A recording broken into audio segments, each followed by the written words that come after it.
Hi guys, welcome back to my YouTube channel. I am Pratishtha and here I am with another video. So आप सब लोग मुझसे ये demand कर रहे थे कि 2023 में जो एग्ज़ाम होने वाला है एसएससी स्टेनोग्राफर का, उसके लिए मैं एक पूरी स्ट्रेटजी लेकर आऊँ। अभी से आपके पास पूरे 1 साल का समय है एग्ज़ाम होने में, तो आपके पास बहुत बहुत अच्छा टाइम है ये पूरा एग्ज़ाम के लिए प्रिपेयर करने के लिए। इसलिए मैं आपको सारी डिटेल्स दूंगी। हालांकि इस वीडियो में मैं आपको ओवरव्यू बताऊंगी कि 1 साल के लिए आपको कैसे प्रिपेयर करना है, क्या स्ट्रेटजी होनी चाहिए। सब्जेक्ट वाइज मैं यहाँ पे नहीं बताऊंगी, सब्जेक्ट वाइज के अलग अलग वीडियोस आएंगे क्योंकि वो वीडियो बहुत लंबे हो जाएंगे। इसलिए मैं अलग से बताऊंगी अलग वीडियो में कि रीजनिंग के लिए आपको क्या करना है अगर आपकी वीक है तो, इंग्लिश के लिए क्या करना है मतलब बिल्कुल ज़ीरो से एडवांस तक, और जीएस के लिए क्या करना है, करंट अफेयर्स के लिए क्या करना है, ये मैं अलग अलग वीडियोज़ में आपको बताऊंगी। यहाँ पे भी मैं बुक लिस्ट भी शेयर नहीं कर रही हूँ, ये नेक्स्ट वीडियो में शेयर करूँगी कि आपको क्या बुक लिस्ट चाहिए। इस वीडियो में मैं आपको प्रॉपर एक क्या स्ट्रेटजी होनी चाहिए बहुत ही सिंपल वे में बताऊंगी। बस अगर आप ये लगातार करते रहते हैं तो फिर आपकी जॉब आराम से लग जाएगी। और ये सिर्फ एसएससी स्टेनोग्राफर के लिए ही नहीं, आप किसी भी एग्ज़ाम के लिए इसको ये जो स्ट्रेटजी है उसको रेफ़र कर सकते हैं। तो आइए वीडियो शुरू करते हैं। फर्स्ट जो सबसे इम्पॉर्टेंट चीज़ है वो ये है कि आपको किसी भी एग्ज़ाम को जिसको क्रैक करना है उसके बारे में एक ओवरव्यू आपका तैयार होना चाहिए कि वो एग्ज़ाम कौन कंडक्ट कराता है, कैसे होता है, कब एग्ज़ाम के फॉर्म्स आते हैं, कब उस एग्ज़ाम्स की डेट्स आ सकती हैं, क्या पैटर्न होता है, क्या सिलेबस होता है, एवरीथिंग आपको ये पता होना चाहिए। और सबसे इम्पॉर्टेंट बात, लास्ट कुछ ईयर्स की यानी 3-4 ईयर्स की आपको अपने कैटेगरी में कट ऑफ पता होनी चाहिए कि आजकल कट ऑफ क्या जा रहा है। अब अगर सिलेबस की बात करें सबसे पहले तो मैंने एक रीसेंट जो अभी वीडियो डाला है, पिछला जो वीडियो डाला है वो सिलेबस के ही बारे में है। वो वीडियो का आपको लिंक मिल जाएगा डिस्क्रिप्शन बॉक्स में, आप जाकर वहाँ से वीडियो देखिए। और उस वीडियो के डिस्क्रिप्शन बॉक्स में आपको पीडीएफ मिल जाएगा सिलेबस का, उसको आप डाउनलोड कर सकते हैं और उसके बाद उसको प्रिंट कर सकते हैं। तो सिलेबस तो आपको मिल जाएगा। रही बात पैटर्न की, तो यहाँ पर मैं थोड़ा सा बता देती हूँ। एसएससी स्टेनोग्राफर का जो पैटर्न होता है, वो एग्ज़ाम पैटर्न होता है, वो ऐसा होता है कि उसमें 3 सेक्शन से क्वेश्चंस पूछे जाते हैं। फर्स्ट रीजनिंग होता है जिसमें 50 क्वेश्चन आते हैं 50 मार्क्स के। सेकंड जीएस होता है जनरल स्टडीज़ जिसमें 50 क्वेश्चन आते हैं 50 मार्क्स के। और थर्ड इंग्लिश से क्वेश्चन पूछे जाते हैं जिसमें 100 क्वेश्चन होते हैं 100 मार्क्स के, और इसके साथ ही नेगेटिव मार्किंग होती है 0.25 मार्क्स की। तो ये कुछ पैटर्न होता है। इसका ओवरव्यू आपके पास एक होना चाहिए और कट ऑफ्स तो आपको बिल्कुल पता होनी चाहिए अपनी कैटेगरी का, तभी आप जो नंबर है उसको गेन करने के लिए मोटिवेट अपने आप को रख सकते हैं और उसी दिशा में आप तैयारी कर सकते हैं। सेकंड जो इम्पोर्टेंट चीज़ है वो ये है कि अपने लिए एक टारगेट आपको सेट करना है। आज से 1 साल के बाद एग्ज़ाम है, पर आपको ऐसा टारगेट सेट करना है ताकि जो नेक्स्ट ईयर में आप एग्ज़ाम दें वो ही आपका लास्ट अटैम्प्ट है। उसके आपको फाइनल कट ऑफ में भी अपनी जगह बनानी है, यानी आपको एक सीट तो उसकी चाहिए ही चाहिए, आपकी जॉब फाइनल होनी चाहिए। अगर आप मुझसे पूछे तो अनरिजर्व्ड कैटेगरी के लिए मेरे ख्याल से इस समय 160 प्लस आपके मार्क्स होने चाहिए। तीनों सब्जेक्ट को मिला के 160 प्लस मार्क्स होंगे तभी आप फाइनल में अपनी जगह बना सकते हैं। आपको टारगेट लेके चलना है कि आपको ग्रेड सी का भी जो रिटन है वो पास करना है, और स्किल भी आपको कोशिश करनी है कि उसके पास करिए। अगर मान लीजिए, क्योंकि उसका स्किल भी बहुत ज़्यादा टफ होता है, उसका स्किल ग्रेड सी का स्किल नहीं हो पाया तो एटलीस्ट आपके पास ग्रेड डी की जॉब फाइनल होगी। तो आपको हमेशा गोल जो है वो अपर रखना है, ग्रेड सी के लिए सोचिए, और 160 प्लस मार्क्स आपको लेकर आना है। 160 से ऊपर ही होना चाहिए। 170 लेकर आइए, 180 लेकर आइए, वो आपके ऊपर है, आपकी तैयारी के ऊपर है, आपकी डेडिकेशन के ऊपर है, लेकिन आपको टारगेट ऐसे ही सेट करना है। अब अगर आपको 160 प्लस मार्क्स लेकर आने हैं तो मैं सेक्शन वाइज बता देती हूँ कि लगभग आपको कितने मार्क्स चाहिए। रीजनिंग की बात करें तो आपको पता है कि रीजनिंग ऐसा सब्जेक्ट हमेशा से रहा है जिसमें सबसे ज़्यादा स्कोर किया जा सकता है। इस समय कुछ मतलब ऐसे पैटर्न में क्वेश्चंस पूछे जाते हैं, बैंकिंग लेवल के क्वेश्चंस पूछे जा रहे हैं, जिसकी वजह से जो एसएससी के बच्चे हैं उनको रीजनिंग में प्रॉब्लम हो रही है। मैं इसके लिए एक पूरा अलग से वीडियो लेकर आऊँगी कि इस समय आपको रीजनिंग की तैयारी कैसे और कौन से बुक से, कौन से सोर्सेज से करनी है। लेकिन अभी के लिए आपको बस ये जानना है कि रीजनिंग में आपको सबसे ज़्यादा मार्क्स स्कोर करने हैं। 50 में कम से कम आपके 45 प्लस यानी 45 प्लस मार्क्स होने ही चाहिए। बात करते हैं जीएस की, तो जीएस में आपको 30 प्लस मार्क्स चाहिए। इससे पहले 25 मार्क्स मैं बताती थी कि अगर आपके 25 मार्क्स हैं तो आप सेफ जोन में आ सकते हैं, आ तो जाते थे, लेकिन अब आपके पास लूज़ करने के लिए टाइम नहीं है। आज से 1 साल के बाद पेपर होगा 2023 का, तो सोचिए उसके बाद अगर आप 2023 वाले में पास नहीं हो पाते हैं तो फिर आप और अगला कब एग्ज़ाम होगा, सीईटी आने के चांसेस हैं, उसमें मैथ्स आने के चांसेस हैं। अगर पेपर हुआ भी तो कब होगा, 4 साल में आपकी जॉइनिंग होगी, तब तक आपकी एज निकल सकती है, आपका इंटरेस्ट निकल सकता है, बहुत सारे रिस्क्स हैं। इस वजह से आपको अभी से इतनी अच्छी तैयारी करनी है कि कोई भी गलती आपको नहीं छोड़नी है। जीएस में आप 30 प्लस लेकर चलिए कि इतने मार्क्स आपको लेकर ही आने हैं। बात करें इंग्लिश की, तो इंग्लिश भी बहुत ज़्यादा स्कोरिंग सब्जेक्ट है या इसका सेक्शन है। इसमें आप 85 प्लस मार्क्स लेकर आएंगे, इसमें कोई बड़ी बात नहीं है। लोगों के 90-95 मार्क्स आते हैं इस इंग्लिश के पेपर में, और इतना टफ इंग्लिश नहीं पूछा जाता है। इसका जो इंग्लिश का सिलेबस है वो भी काफ़ी छोटा है, तो अगर आप एक बार पढ़ने के बाद कई बार उसका रिवीजन करते हैं और कई बार प्रैक्टिस करते हैं, जो कि आपके पास पर्याप्त समय है करने का, तो आपके आराम से 85 प्लस इंग्लिश में आ सकते हैं। अगर आपकी इंग्लिश बिल्कुल ज़ीरो है तो भी आपके 85 प्लस मार्क्स आ सकते हैं। कैसे आएंगे मैं ये अगले वीडियोज़ में बताऊंगी कि कैसे आप इंग्लिश पढ़ेंगे, कैसे आप रीजनिंग पढ़ेंगे, कैसे आप जीएस पढ़ेंगे, जिससे आपके मार्क्स जो हैं वो इस हिसाब से आ जाएं। नेक्स्ट जो इम्पॉर्टेंट चीज़ है वो मैं कहूँगी कि मॉक टेस्ट है। आपको मॉक टेस्ट देना ही है, क्योंकि मैंने ये कई बार आपको बताया है। आप ये जो टारगेट सेट करें वो आप कैसे जानेंगे कि आप ये टारगेट पे आ पा रहे हैं या नहीं, आपका क्या प्रोग्रेस है, ये आप कैसे जानेंगे। आपको कैसे पता कि एग्ज़ाम में आपके 160 आ सकते हैं, वो आपको ऐसे ही पता चलेगा जब आप घर पर ही मॉक टेस्ट देते हैं, बिल्कुल एग्ज़ाम की तरीके से। मैंने कई बार बताया है, अगर अभी भी आपने टेक्स्ट बुक की टेस्ट सीरीज़ या मॉक टेस्ट नहीं लिया है तो अभी भी आप ले सकते हैं। बहुत अच्छा मौका है। आज रात 12 बजे तक का ही मौका है, जैसा कि आज वैलेंटाइंस डे है, तो ये वैलेंटाइंस वीक में इनका पूरा ये चल रहा था, ऑफ़र चल रहा था। मैंने इसके पीछे वीडियो नहीं बनाया इसलिए मैं बता नहीं पाई, लेकिन अभी ऑफ़र है, आज तक आपके पास समय है।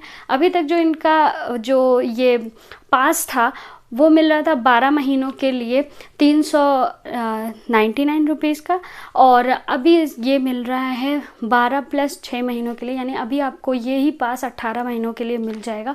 तो बहुत ही अच्छा है। आप अभी 1 साल बाकी है, 1 साल से ज़्यादा ही समय बाकी है एग्ज़ाम के लिए। और ख़ास बात ये कि ये सिर्फ एसएससी स्टेनोग्राफर के लिए टेस्ट सीरीज़ नहीं है, तो आप और भी एग्ज़ाम के लिए इसको यूज़ कर सकते हैं। आप जब यूज़ कर लें तो आपका भाई बहन भी यूज़ कर सकता है आपकी आईडी से। तो बहुत ही अच्छा समय है, अभी इसको ज्वाइन कर लीजिए, सब्सक्रिप्शन ले लीजिए, बहुत ही ज़्यादा कम प्राइस में है। इसके अलावा भी आपको एडिशनल ऑफ मिलेगा, जैसे मैंने अपने पिछले वीडियो में भी बताया था कि अगर आप स्टेनो STENO कोड यूज़ करते हैं तो आपको एडिशनल 39 रुपीज़ का ऑफ़ मिल जाएगा, और ये हो जाएगा आपका पास 360 रुपीज़ का, वो भी 18 महीनों के लिए। 6 महीने आपको एक्स्ट्रा मिल रहे हैं। तो जल्द से जल्द इस जो सब्सक्रिप्शन है वो ले लीजिए टेक्स्ट बुक का, क्योंकि बहुत ही अच्छा है। और आप जब इसमें क्वेश्चंस सॉल्व करेंगे, जब आप मॉक टेस्ट सॉल्व करेंगे या फिर जब आप क्विज़र्स सॉल्व करेंगे, तो फिर आपको पता चलेगा कि आपकी तैयारी में ये कितना ज़्यादा हेल्पफुल है। नेक्स्ट जो इम्पॉर्टेंट चीज़ है वो ये है कि आपको प्रैक्टिस करनी है 200 क्वेश्चंस अटेम्प्ट करने की या रीड करने की।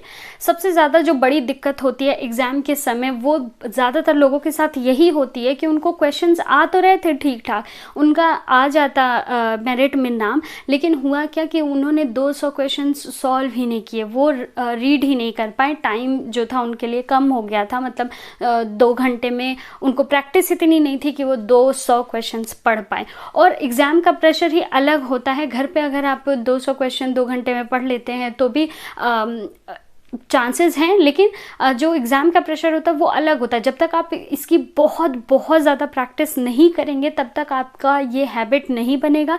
1 साल का समय आपके पास है, काफ़ी ज़्यादा मॉक टेस्ट आप सॉल्व कीजिए। 2 घंटे में 200 क्वेश्चन एटलीस्ट रीड करने की कोशिश कीजिए। भले ही आपके मार्क्स बहुत कम आ रहे हों, इससे नहीं मतलब है। बस आपको ये चाहिए कि आप इंग्लिश के जितने क्वेश्चंस हैं उसको आप पढ़ के उसको सॉल्व कर पा रहे हैं। जीएस के जितने क्वेश्चंस हैं आप उसको पढ़कर टिक करने का समय है आपको। और रीजनिंग में जिसमें कैलकुलेशन भी लगती है उसमें भी आपको क्वेश्चंस पढ़ने के बाद आपके पास समय है उसको सॉल्व करने का। ये सब कुछ आपका 2 घंटे में हो जाना चाहिए। इतनी प्रैक्टिस आपको करनी है कि आपको एग्ज़ाम हॉल में कोई भी दिक्कत नहीं हो। अब बात करते हैं तैयारी की, कैसे आपको शुरू करना है। तो सबसे पहले आपको सिलेबस कंप्लीट करने के बारे में सोचना है। आप कितनी भी प्रैक्टिस कर लीजिए, कितने भी क्वेश्चंस इधर उधर से लगा लीजिए, कितने भी यूट्यूब चैनल से कोई भी टॉपिक पढ़ लीजिए, काफ़ी ज़्यादा बार पढ़ लीजिए, लेकिन अगर आपका सिलेबस पूरा कंप्लीट नहीं है तो फिर आपके जो सक्सेस के चांसेस है वो बहुत ही कम है। आपको सिलेबस सबसे पहले कंप्लीट करना है। सिलेबस मैंने बताया कि आपको मेरे वीडियो का लिंक मिल जाएगा डिस्क्रिप्शन बॉक्स में, और उस वीडियो के डिस्क्रिप्शन बॉक्स में आपको पीडीएफ मिल जाएगा। पीडीएफ डाउनलोड कीजिए, प्रिंट करके अपने साथ रखिए, और जो भी आप जो टॉपिक्स हैं वो पढ़ते जा रहे हैं, जो भी आपका सिलेबस में से टॉपिक्स कंप्लीट होते जा रहे हैं उसको टिक करते जाइए। जब वो सारा कुछ टिक हो जाए तो ये समझ लीजिए कि आपका सिलेबस कंप्लीट हो गया है। पर इसमें ध्यान देने वाली बात ये है आपकी कि 1 साल का समय तो है बिल्कुल आपके पास, लेकिन ऐसा नहीं कि 1 साल तक आप सिलेबस ही कंप्लीट कर रहे हैं। ऐसा आपको नहीं करना है, आपको टाइम डिवाइड करना है। ये आपको सोच के चलना है कि लेटेस्ट 6 मंथ्स में आपका ये पूरा सिलेबस कंप्लीट होना चाहिए, तभी आप नेक्स्ट के 6 मंथ्स में बहुत अच्छी प्रैक्टिस कर पाएंगे, और प्रैक्टिस ही आपका साथ देगी अंत तक। जब आप एग्ज़ाम तक प्रैक्टिस करते रहेंगे तभी आप एग्ज़ाम में अच्छा परफॉर्म कर पाएंगे। तो कोशिश कीजिए कि 6 महीने या उससे भी कम टाइम में आप सिलेबस पूरा कंप्लीट कर लीजिए। आपको बस टॉपिक वाइज पढ़ना है और उसको प्रैक्टिस करना है, वो कर लीजिए। उसके बाद सिर्फ और सिर्फ आपको प्रैक्टिस करनी है और करंट अफेयर्स लेकर चलना है। इसके लिए मैंने लास्ट वीडियो में अपने बताया था कि आपको ऐसा नहीं कि सिर्फ ये बताना है कि केडी कैंपस में जो पढ़ना है, मतलब ये बुक पढ़नी है वो बुक पढ़नी है, ऐसा नहीं करना है आपको एक्चुअली में वीकली प्लान बनाना है, और वीकली प्लान को डेज़ के हिसाब से तोड़ना है कि कब कब मैं क्या क्या पढ़ूंगा जिससे मेरा ये सिलेबस आराम से कंप्लीट हो जाए। आप वीकली प्लान बनाइए, 5 डेज़ आप पढ़ाई को दीजिए।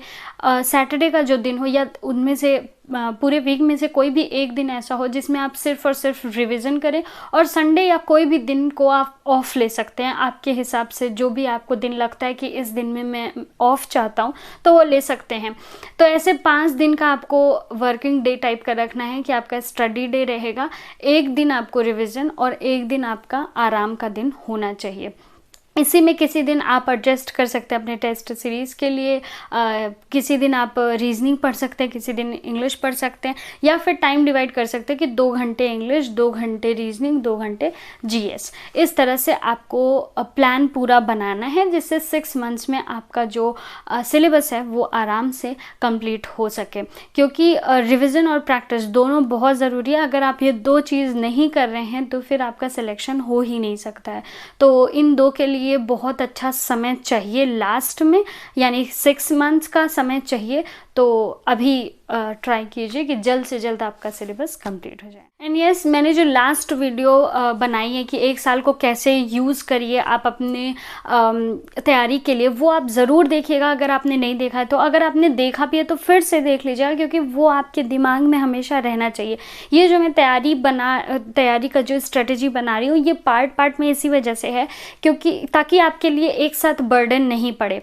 जैसे पहले मैंने बताया कि 1 साल को आप कैसे यूज़ करेंगे, अब मैं स्ट्रेटेजी वीडियो बता रही हूँ एसएससी स्टेनोग्राफर के लिए। इसके बाद इसके लिए इसका क्या सिलेबस था वो भी मैं बता चुकी हूँ। इसके लिए क्या बुक लिस्ट चाहिए वो मैं अगले वीडियो में बताऊँगी। उसके बाद कौन कौन से यूट्यूब चैनल्स हैं जिसको आप प्रेफर कर सकते हैं अपने तैयारी के लिए, वो मैं बताऊँगी। और उसके बाद सब्जेक्ट वाइज बताऊँगी कि आपको रीजनिंग के लिए क्या चाहिए, क्या करना होगा अगर आप 0 लेवल पे हैं, एडवांस लेवल पर जाना है तो आपको इंग्लिश के लिए क्या करना होगा जिससे आप स्कोर कर सकते सके ज़्यादा से ज़्यादा मार्क्स। जीएस बहुत ही ज़्यादा टफ लगता है बहुत सारे लोगों को, तो उसके लिए आपको क्या करना है, ये सीरीज़ से चलता जाएगा ताकि आपके लिए सारी चीज़ें बहुत बहुत ज़्यादा क्लियर हो सके। तो वो वीडियो ज़रूर देख लीजिएगा एक बार, फिर उसका जो वीडियो का जो लिंक होगा वो डिस्क्रिप्शन बॉक्स में आपको मिल जाए। नेक्स्ट जो आपको चीज़ याद रखनी है वो ये है कि करंट अफेयर इस समय आपको डेली लेकर चलना है। मैंने आपको हमेशा बताया कि मंथली आपको जो करंट अफेयर है वो पढ़ना होता है, मंथ वाइज आप तैयार कर सकते हैं किसी भी यूट्यूब चैनल से या फिर किसी मैगजीन से। लेकिन इस समय आपके पास 1 साल का समय है, तो आप डेली भी करंट अफेयर लेकर चलिए। जब आप डेली पढ़ते रहेंगे करंट अफेयर्स को, तो फिर आपको करंट अफेयर्स समझने का जो पार है वो आएगा, और उससे क्या होगा कि जब आप मंथली वाला पढ़ेंगे तो आपको बहुत आसानी से तैयार हो जाएगा। बहुत बहुत ज़्यादा और बहुत ही अच्छा टाइम आपके पास है ये पूरा तैयार करने का अपने एग्ज़ाम के लिए। तो वह करंट अफेयर आप रोज़ जैसे न्यूज़पेपर लोग पढ़ते हैं वैसे उस टाइप का बना लीजिए। आप किसी यूट्यूब चैनल से ही पढ़िए एवरीडे का न्यूज़पेपर, अगर आपको पढ़ने का टाइम नहीं है तो। लेकिन करंट अफेयर डेली लेकर चलिए। इसका नोट्स बनाने की आपको ज़रूरत नहीं है, पर डेली आप टच में रहिए करंट अफेयर्स के, और उसके बाद फिर आप मंथ वाइज तैयार कर सकते हैं। और जो लास्ट चीज़ मैं बताना चाहती हूँ इस स्ट्रेटजी में, वो ये है कि आपको स्टेनो का और स्किल टेस्ट यानी स्टेनोग्राफी का दोनों की तैयारी आपको साथ में लेकर चलनी है। 1 साल का समय ज़रूर है आपके पास। आपको लगेगा कि स्किल टेस्ट तो और बाद में होगा, लेकिन यकीन मानिए कि अगर आप स्किल टेस्ट बीच में स्टार्ट करने की सोचेंगे तो भी आप नहीं कर पाएंगे। आप अभी से ही स्किल टेस्ट की भी तैयारी रखिए। मैंने आपको बोला है कि आपको टारगेट रखना है ग्रेड सी स्टेनो का, तो ग्रेड आपको चाहिए, अच्छी सैलरी चाहिए, अच्छी जगह पोस्टिंग चाहिए, आपके होम टाउन में चाहिए, या आपको उस टाइप का रेपुटेशन चाहिए। आपको ग्रेड सी का टारगेट रखना है। और ग्रेड सी का जो स्टेनोग्राफी का टेस्ट होता है वो रिटन टेस्ट से भी बहुत ज़्यादा मुश्किल होता है। वो सीखने में ऐसा नहीं है कि आप 6 मंथ्स में बिल्कुल पहुंच जाएंगे और बहुत अच्छा लिख लेंगे। बहुत अच्छे अच्छे लोग उसमें फ़ेल हो जाते हैं। तो मैं तो आपको यही सजेस्ट करूंगी कि अभी से आप स्टेनोग्राफी पर भी इतनी मेहनत कीजिए। डेली बहुत ज़्यादा नहीं, 2-3 घंटे ही दीजिए, पर इतनी मेहनत कीजिए ताकि 1 साल के बाद आप ग्रेड सी का एग्ज़ाम देने के लिए बिल्कुल तैयार रहें। तो आई होप कि ये वीडियो आपके लिए हेल्पफुल होगा। मैंने जैसा कि बताया कि अगली वीडियो बुक लिस्ट की होगी और यूट्यूब चैनल्स जो आपके लिए हेल्पफुल साबित हो सकते हैं, जैसे रीजनिंग, जीएस और इंग्लिश में आप जो भी कुछ पढ़ना चाहते हैं वो आप किस चैनल से पढ़ सकते हैं। क्योंकि आजकल आप लोग कोचिंग तो नहीं कर रहे हैं, बहुत सारे बच्चे मेरे से ऐसे जुड़े हैं जो कोचिंग नहीं करते हैं, अपना सेल्फ स्टडी करते हैं। तो उन बच्चों के लिए ऑनलाइन रिसोर्सेज होना बहुत ज़रूरी है, तो वो मैं ज़रूर आपको बता दूंगी।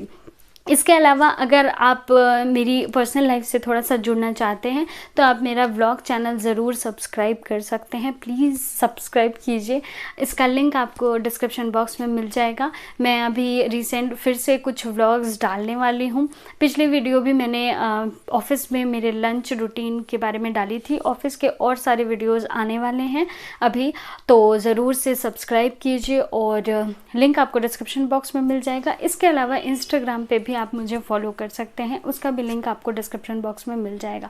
तो तैयारी करते रहिए, इंतज़ार कीजिए नेक्स्ट वीडियो का। तब तक के लिए नमस्कार।